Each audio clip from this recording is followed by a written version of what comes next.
Good afternoon, everyone, and thanks. We want to thank everyone for coming. Seated to my left is David Gorsica. I'm Ben Gonick, and of course, seated to my right is Evan Reed.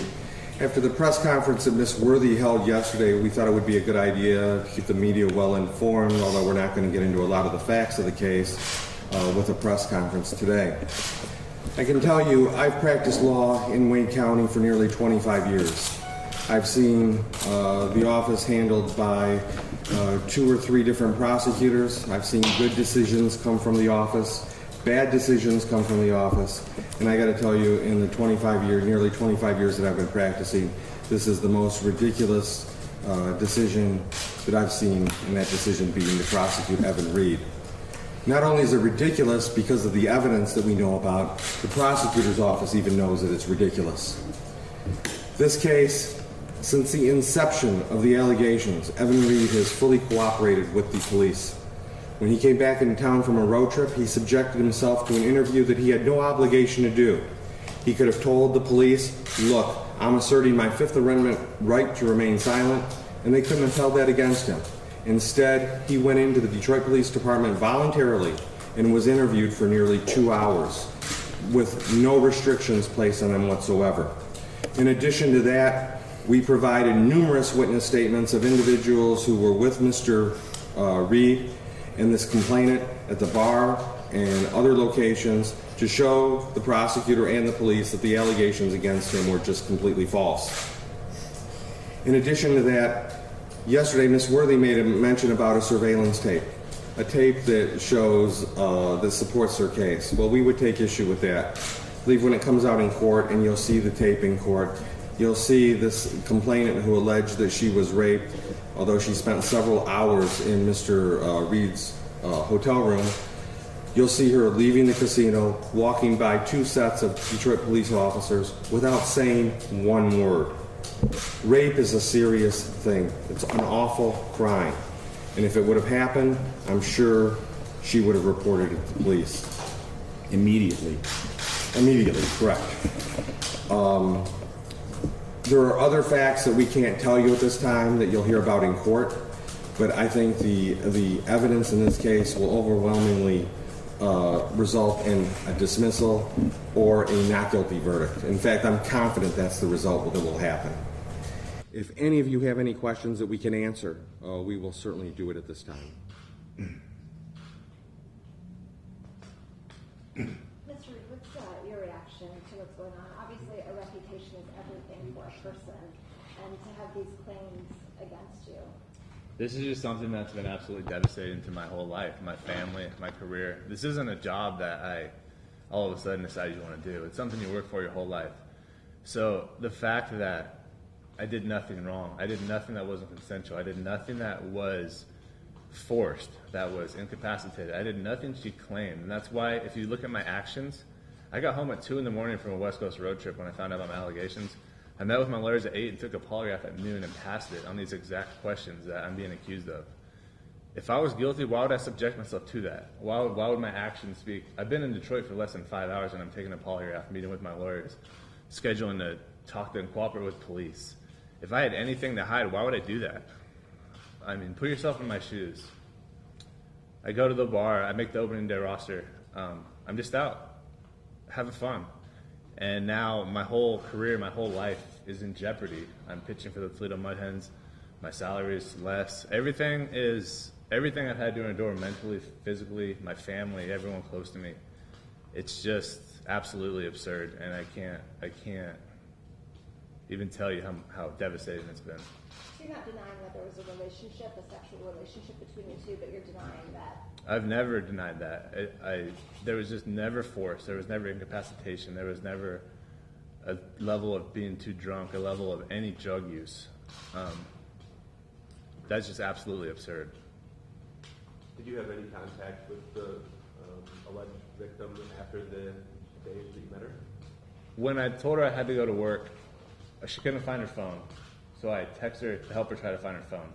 It was cordial, it was casual. This completely blindsided me because the dialogue of our conversation before she left was almost playful and I was trying to help her out, trying to help her find her phone that she thought she misplaced. Other than that, there was no contact, though. I found out about this a week later. It completely blindsided me. Did you just meet her at the bar that night? Had you known her previously? I had not known her previously, no. What contact did you have with her after the fact? After that specific night? I think I just answered that question. I apologize. Before she left, she was trying to find her phone. I called her phone trying to help her out, and then at one point afterwards I texted her, "Did you ever find your phone?" And that was the only contact I ever had with her since the incident. At what point did she learn who you were? She obviously knew who I was when we were there. It was of no secret. I was with other people that were recognizable. There's no doubt in my mind that she knew exactly who I was. And that was established at the bar? Absolutely. What do you think her motive is? I have no idea. To me, she's a mother. She has children. If I knew how this could affect someone else, would I ever subject them to what she's doing to me? No, but I don't know her story. I don't know her life. I don't care to know her life or story at this point.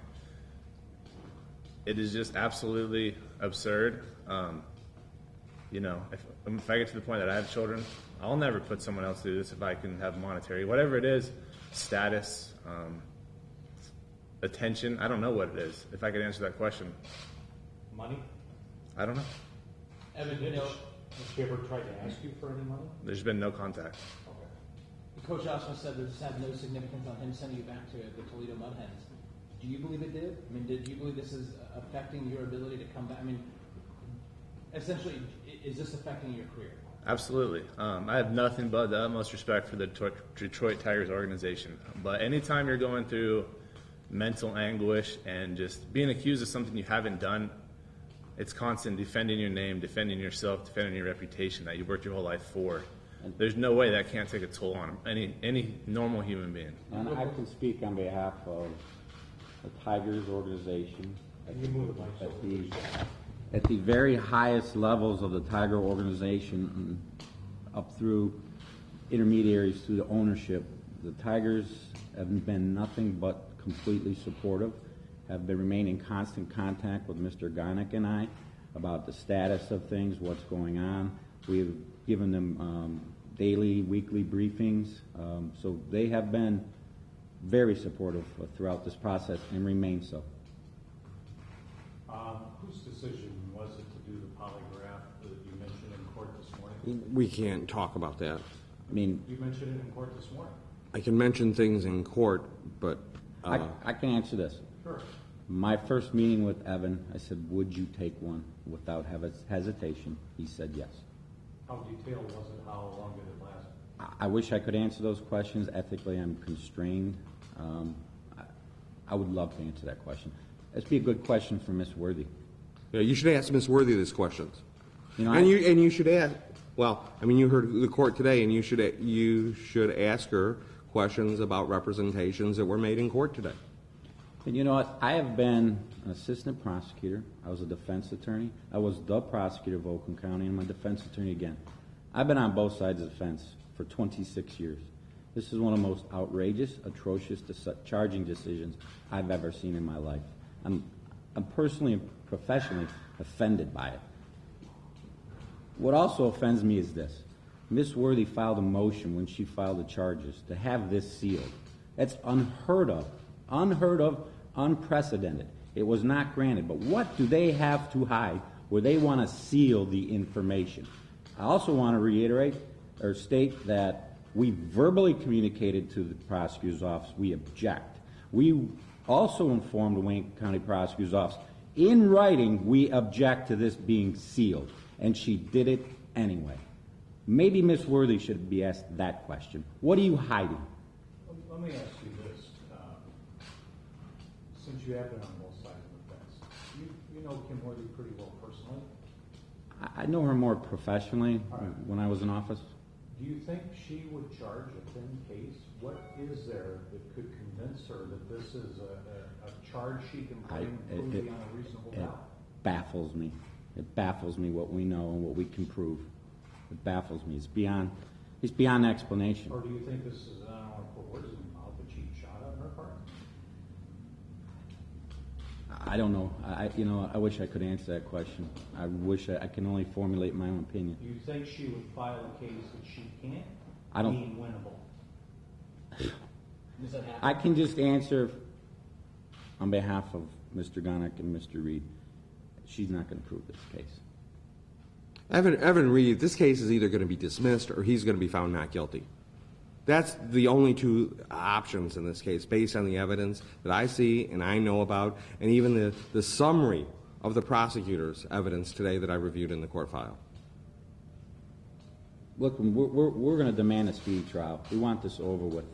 When you if get we- discovery and you see everything she has, would you be in a position at that point to do another news conference and say, here's why she has no case? Doubtful. The reason being, ethical rules constrain us from talking a lot about the facts outside of a judicial hearing. Would I love to? Yeah. I'd love to sit here right now and tell you everything. But you can rest assured one thing, when we get the discovery in the case, and I can tell you now, it's going to either result in a judge dismissing the case or a jury or a judge finding Evan Reed not guilty. How often have any of you sat across somebody being charged and sitting down here and let you ask questions unfettered? We have nothing to hide, and we're not afraid of these charges.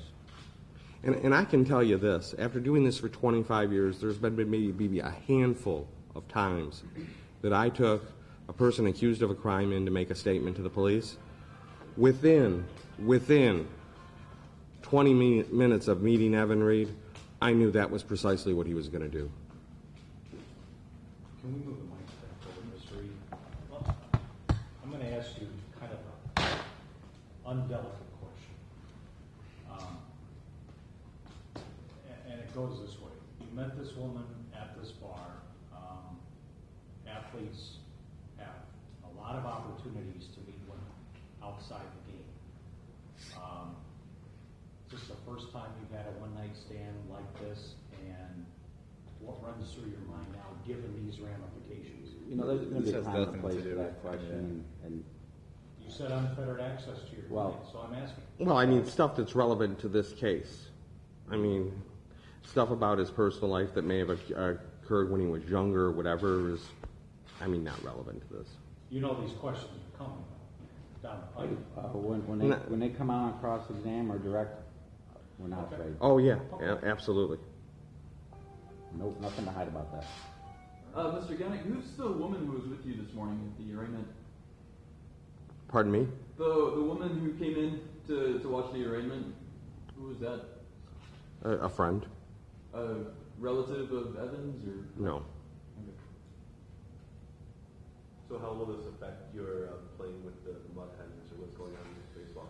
It will not affect me playing with the Mud Hens. I'll just have to keep my mind clear, know everything that's going on, and just continue to go about my business professionally. So you'll be allowed to go back down and practice and play? Yeah, I've been with the team ever since.